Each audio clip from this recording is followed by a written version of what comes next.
যুক্ত হয়েছেন এখন। নতুন জীবনের জন্য অভিনন্দন জানাই সার্জিস। আমরা খেয়াল করি যে গতকাল বিবিসি বাংলার একটা শিরোনাম ছিল যে ভাঙার ঘোষণা দিয়ে ধানমন্ডি 32 নম্বরে হামলা। তার আগেই আপনার সহকর্মী, সহযোদ্ধাও আমরা এরকম বলতে পারি, জনাব Hasnat Abdullah verified Facebook ID থেকে পোস্ট করেছিলেন আজ রাতে বাংলাদেশে ফেসিবাদের তীর্থভূমি মুক্ত হবে। আপনাদের সহকর্মী সমন্বয়ক ও সরকারি উপদেষ্টা আসিফ মাহমুদ সজীব ভুঁইয়া গতকাল ফেসবুকে পোস্ট করেছেন উৎসব হোক।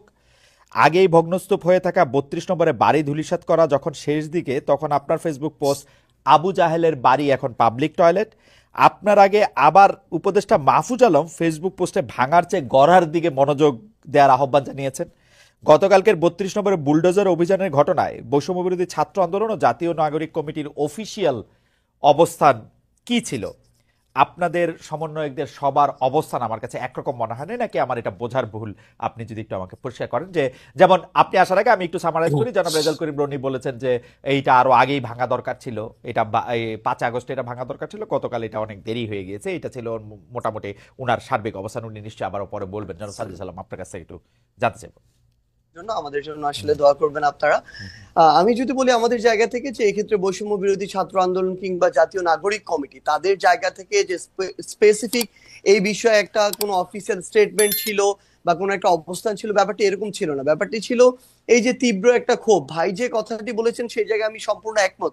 এই বিষয়গুলো শুধু এটা নয়, আরো এরকম অনেক তীর্থভূমি রয়েছে আসলে, যেগুলো যে চূড়ান্ত যে আমাদের এই পুরো বাংলাদেশের মানুষের যে ক্ষোভ বা এই বহিঃপ্রকাশ, এটা আসলে 5ই আগস্ট কিংবা 6 আগস্ট ওই সময়ে হওয়ার কথা ছিল, হওয়া উচিত ছিল। এটা আসলে অনেক দেরি হয়ে গিয়েছে।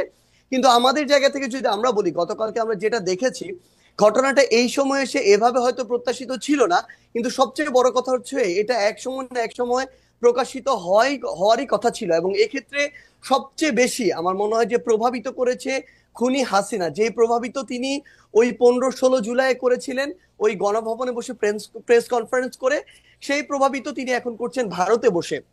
তিনি যখন এখনো তার জায়গা থেকে এমন টোনে কথা বলেন, যে এই টোনে তিনি কথা বলেছিলেন ওই জুলাইয়ের আগে, তিনি যখন এখনো তার ভিতরে বিন্দুমাত্র কোনো অনুসূচনা দেখা যায় না, কিংবা তার যে কথা বা এই যে এতগুলো খুন করেছে সেগুলোর জন্য যে দায় নেওয়ার যে বিন্দুমাত্র মানসিকতা, সেটাকে বিন্দুমাত্র অ্যাড্রেস না করে, বরং যারা এই অভ্যুত্থানের সাথে সরাসরি সম্পৃক্ত তাদেরকে প্রত্যক্ষ এবং পরোক্ষভাবে বিভিন্ন রকম আবার ওই ট্যাগ দিয়ে যখন উপস্থাপন করার চেষ্টাটা করা হয়, এই যে এতগুলো মানুষকে খুন করা হয়েছে তার নির্দেশে, সেগুলোর জন্য বিন্দুমাত্র তার জায়গা থেকে সহানুভূতি না দেখিয়ে, বরং তার ওই পূর্বের ইতিহাস দিয়ে যে সিম্পেথি নেয়ার যে তার একটি প্রক্রিয়া সবসময় তার ভিতরে দেখা গিয়েছে, সেটা যখন তিনি আবারও করেন, তখন মানুষের ভিতরে একটা ক্ষোভ তৈরি হয়। এত বড় একটি হত্যাযজ্ঞ ঘটানোর পরে তিনি যখন নতুন করে আবার ছাত্র সমাজের উদ্দেশ্যে এসে বক্তব্য দিতে চান, তখন মানুষের ভিতরে এই ক্ষোভটা সামগ্রিকভাবে তৈরি হয়। আপনি গতকালকে ওই ভিডিওগুলোতে দেখবেন, এখানে কিন্তু কোনো নির্দিষ্ট শ্রেণীর বা পেশার মানুষের কিংবা নির্দিষ্ট কোনো প্ল্যাটফর্মের মানুষের রিপ্রেজেন্টেশন ছিল না। সকলে এই জায়গায় ঐক্যবদ্ধ হয়েছিল যে এই বিষয়টিতে তাদের অবস্থানের ক্ষেত্রে। জনাব সাজ্জাদ সালাম, আমার কয়েকটা প্রশ্ন আছে। আপনি কি কালকে শেখ হাসিনার বক্তব্য শুনছেন? আমি তার বক্তব্যের আংশিক শুনেছি, যে আংশিক ক্লিপগুলো আমরা কেন কেন কেন আমি একদমই একাডেমিক ইন্টারেস্ট জানতেছি, কেন শুনছেন?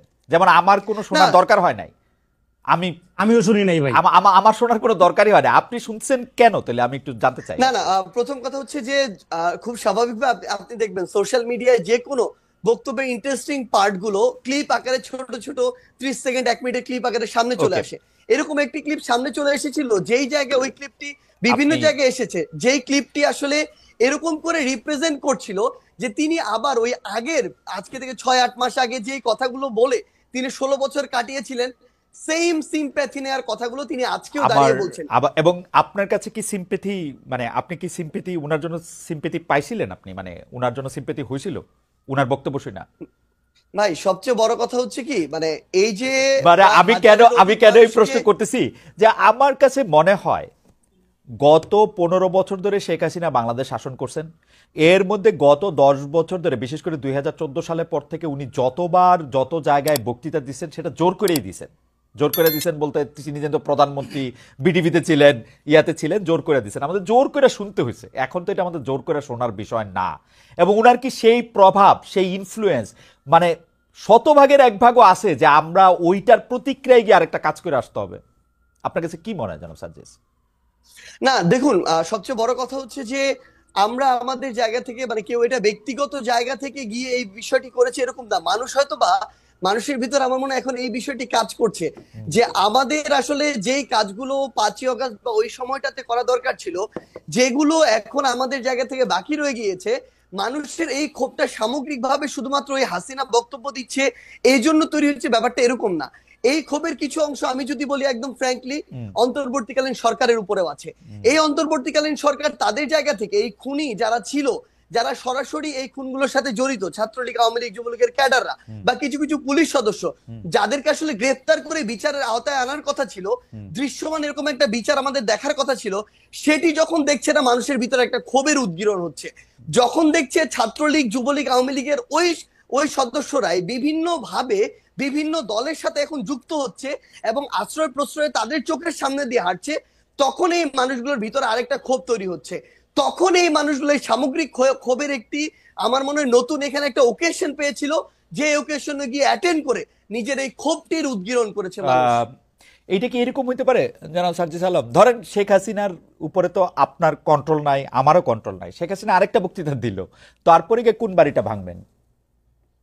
না দেখুন, এখানে শেখ হাসিনা অসংখ্য বক্তৃতা দিক আর একটা বক্তৃতা দিক, সেটা হুম। ফ্যাক্ট না। হুম। তবে মানুষের ভিতরে এই যে ক্ষোভ, যেই ক্ষোভটা আসলে মানুষের একটা ভিতরে 5ই অগাস্টের পরে, যে কথাটি গতকালকে আমরা দেখলাম যে আমাদের উপদেষ্টা মাহফুজ ভাই যিনি রয়েছে হুম। তিনি বলেছিলেন যে মানুষ ভাঙাটা এক পাশে রেখে গড়ার দিকে মনোযোগ দিচ্ছিলেন, কিন্তু মানুষ যখন দেখছিলেন তার যেটুকু ন্যূনতম চাওয়া, ওই চাওয়াটুকু বিচারের ক্ষেত্রে হোক বা অন্যান্য পলিটিক্যাল স্পেয়ারে হোক, যেটা মানুষ এক্সপেক্ট করে, ওইটুকু যখন প্রত্যাশিত অনুযায়ী পাচ্ছে না, তখন মানুষের এই ক্ষোভের উদ্গীরণটা বিভিন্ন কারণে হচ্ছে এবং ঘটছে। এবং ওকে। সবচেয়ে গুরুত্বপূর্ণ বিষয় হচ্ছে শেখ হাসিনা আগামীতে, আমি ধরে নিচ্ছি 1 মাস পর কোনো বক্তব্য দিলেনও না, কিন্তু আজকে থেকে 2, 3, 4 মাস পরে আমরা যদি এই দৃশ্যমান শহীদ পরিবারের কিংবা যারা আমাদের আহত যোদ্ধারা রয়েছেন তাদের এই রক্তের বিচারগুলো দৃশ্যমান না দেখি, দেখবেন শেখ হাসিনার বক্তব্য দেয়া লাগবে না, আমরা শহীদ পরিবার কিংবা আহতদেরকে সাথে নিয়ে হয়তোবা এরকম রাস্তায় আমাদেরকে নিয়ে যেতে,